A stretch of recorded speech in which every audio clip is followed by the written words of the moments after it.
Assalamualaikum warahmatullahi wabarakatuh. Perkenalkan, nama saya M. Andrea Rahab dari program studi ilmu pemerintahan dengan NIM B1 B1230884. Di sini saya akan menjelaskan tentang apa itu konsep politik. Baik, pertama-tama sebelum memasuki pembahasan tentang apa itu konsep politik, kita harus lebih mengetahui lebih dulu apa itu dinamakan konsep dan apa itu dinamakan politik. Baik, masuk di pembahasan konsep, kita akan membahas sedikit tentang apa itu dinamakan konsep. Konsep merupakan serapan dari bahasa Belanda yang berarti konsep adalah abstrak, entitas mental yang universal yang menunjuk pada kategori atau kelas dari suatu entitas, kejadian atau hubungan. Istilah konsep berasal dari bahasa Latin conceptum, artinya sesuatu yang dipahami. Aristoteles dalam The Classical Theory of Concept menyatakan bahwa konsep merupakan penyusun utama dalam pembentukan pengetahuan ilmiah dan filsafat pemikiran manusia. Konsep juga diartikan sebagai abstraksi suatu ide, gagasan, imajinasi, atau gambaran mental yang dinyatakan dalam suatu kata atau simbol. Konsep dinyatakan juga sebagai unit pecahan dari pengetahuan yang dibangun dari banyak contoh klasifikasi karakter. Banyak pengertian konsep menurut beberapa ahli. Konsep didefinisikan sebagai suatu arti yang memenuhi syarat sejumlah objek yang mempunyai ciri-ciri yang sama.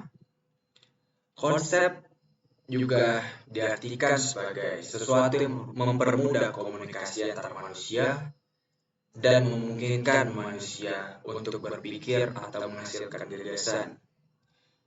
Pengertian konsep yang lain adalah sesuatu yang umum atau representasi intelektual yang abstrak dari situasi, objek, atau peristiwa suatu bentuk, pikiran, suatu ide, atau gambaran mental. Mungkin hanya ini pengertian konsep yang dapat kita bahas. Kita lanjut dengan pembahasan politik. Apa yang itu diartikan politik? Politik. Kata politik berasal dari bahasa Yunani, yaitu polis yang berarti kota, yang berstatus negara atau city-state. Politik. Politik didefinisikan sebagai suatu sistem yang dimana sistem itu memiliki masyarakat yang di dalamnya memiliki pandangan yang berbeda-beda tentang apa itu yang dinamakan politik. Mungkin cukup sekian pengertian politik yang dapat saya pahami. Kita lanjut dengan konsep politik. Apa itu konsep politik? Jika kita mengambil arti dari kedua, konsep dan politik. Konsep politik merupakan suatu hal yang merujuk pada suatu kategori, kelas dari suatu entitas yang ada pada suatu negara atau polis. Lantas, ada beberapa konsep politik yang perlu kita pahami. Di antaranya adalah sebagai berikut. 5 konsep politik. Yang pertama, ada pandangan klasik. Yang kedua, terdapat kelembagaan. Yang ketiga, terdapat kekuasaan. Dan yang keempat, terdapat fungsionalisme. Dan yang kelima, terdapat konflik. Baik, pertama-tama kita akan membahas tentang pandangan klasik. Apa itu pandangan klasik?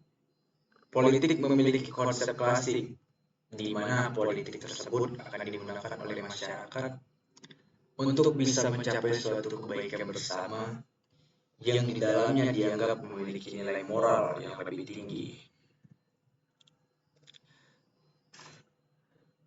Menurut para ahli, ada beberapa pandangan terhadap konsep klasik. Di antaranya terdapat pernyataan Aristoteles. Aristoteles menyatakan bahwasanya pengertian politik adalah usaha yang ditempuh warga negara untuk mewujudkan kebaikan bersama. Atas dasar nilai itulah, politik digunakan masyarakat untuk mencapai suatu kebaikan bersama yang dianggap memiliki nilai moral yang lebih tinggi. Kepentingan umum sering diartikan sebagai tujuan-tujuan moral atau nilai-nilai ideal yang bersifat abstrak seperti keadilan, kebenaran, dan kebahagiaan. Pandangan klasik dianggap kabur seiring banyaknya penafsiran tentang kepentingan umum itu sendiri. Kepentingan umum dapat diartikan pula sebagai general will of all, atau kepentingan mayoritas.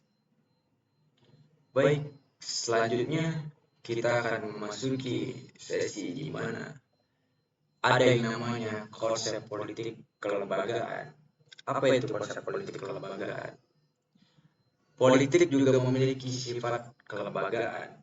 Menurut Max Weber, politik merupakan segala sesuatu yang berkaitan langsung dengan penyelenggaraan negara. Apa itu kelembagaan? Max Weber melihat negara dari sudut pandang yuridis formal yang statis.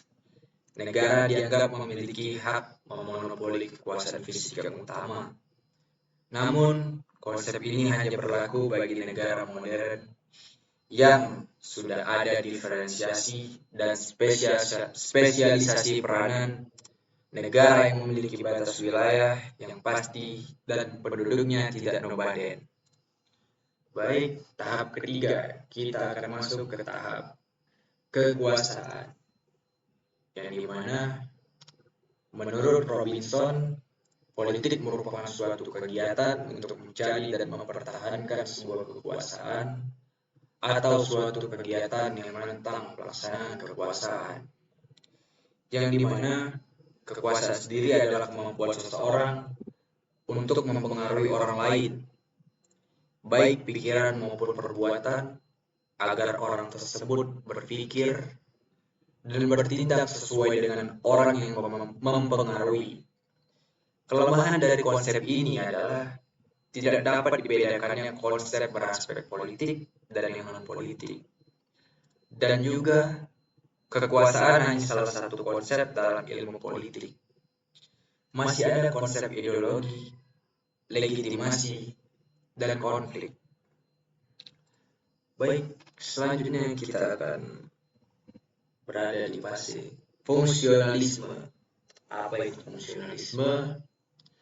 Menurut David Easton, memiliki pendapat jika politik merupakan alokasi dari nilai-nilai secara otoritatif. Otoritatif berdasarkan kewenangan dan mengikat suatu masyarakat. Sedangkan para ahli lainnya menyatakan bahwa politik merupakan who gets, what gets, when gets, and how gets. Nilai dapat diketahui bahwa politik sebagai perumusan dan pelaksanaan kebijakan umum. Kelemahan dari konsep ini adalah ditempatkannya pemerintah sebagai sarana dan wasit terhadap persaingan di antara berbagai kekuatan politik untuk mendapatkan nilai-nilai terbanyak dari kebijakan umum tanpa memperhatikan kepentingan pemerintah itu sendiri. Baik, selanjutnya di tahap yang terakhir, kita akan memasuki fase konflik. Apa itu yang dikatakan konflik? Konflik bisa diartikan sebagai politik merupakan suatu kegiatan yang bisa memberikan pengaruh terhadap perumusan sekaligus kebijakan umum dalam rangka usaha untuk mempengaruhi, mendapatkan, serta mempertahankan suatu nilai. Lantas, bagaimana cara mendapatkan dan mempertahankan suatu nilai itu? Oleh karena itu, sering terjadi perdebatan dan pertentangan antara pihak yang memperjuangkan dan pihak yang mempertahankan nilai. Kelemahan konsep ini adalah tidak semua konflik berdimensi politik.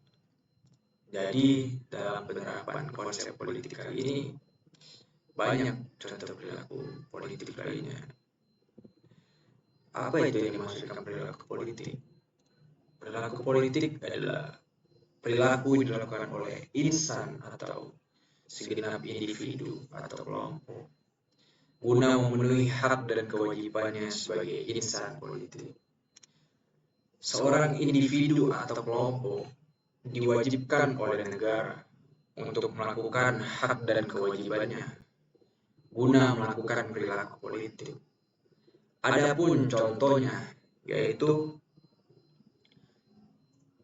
melakukan pemilihan untuk memilih wakil rakyat dan pemimpin, mengikuti dan berhak menjadi insan politik yang mengikuti suatu partai politik atau parpol, mengikuti ormas atau organisasi masyarakat lainnya, ikut serta dalam pesta politik, ikut mengkritik atau menurunkan para pelaku politik yang berotoritas, berhak untuk menjadi pimpinan politik, serta memiliki kewajiban untuk melakukan hak dan kewajibannya sebagai insan politik guna melakukan perilaku politik yang telah disusun secara baik oleh Undang-Undang Dasar dan perundangan hukum yang berlaku. Mungkin ini saja yang dapat saya sampaikan pada kesempatan kali ini. Oleh karena itu, saya akhiri dengan wabillahi taufiq wal hidayah. Wassalamualaikum warahmatullahi wabarakatuh.